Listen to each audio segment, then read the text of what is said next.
നിർധന രോഗികൾക്ക് എല്ലാ മാസവും മരുന്നുകൾ വിതരണം ചെയ്യുന്ന പദ്ധതിയുമായി Mercy corps human welfare foundation.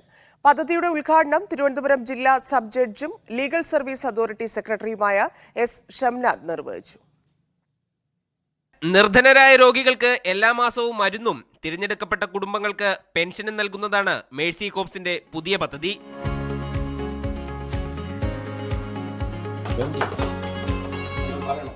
ഇന്നത്തെ കാലം രോഗം കൊണ്ട് ബുദ്ധിമുട്ടുന്ന ഒരുപാട് ആൾക്കാരുണ്ട്.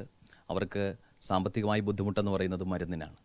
അപ്പോൾ മെഡിസിന് വേണ്ടി മറ്റ് ലാഭേച്ഛകളൊന്നും ഇല്ലാതെ ഇതിനുവേണ്ടി പ്രവർത്തിക്കുന്ന ഒരു കൂട്ടം വ്യക്തികൾ ഇതിൻ്റെ പിന്നിലുണ്ട്. വ്യത്യസ്തമായ മേഖലകളിൽ നിന്ന് ഒരു 10 പേരെ സെലക്ട് ചെയ്തുകൊണ്ട് അവർക്ക് വേണ്ടുന്ന മെഡിസിൻ നൽകാൻ മേഴ്സി കോർപ്സിൻ്റെ എക്സിക്യൂട്ടീവ് യോഗം തീരുമാനിക്കുകയും അതനുസരിച്ചുള്ള ആദ്യ പ്രവർത്തനമാണ് ഇന്നിവിടെ നടന്നത്. 2014 ഗൾഫിലാണ് Mercy corps human welfare foundation പ്രവർത്തനം തുടങ്ങിയത്.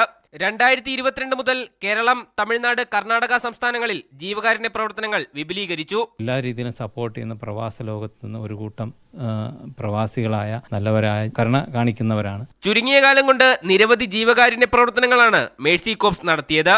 മീഡിയ 1 തിരുവനന്തപുരം.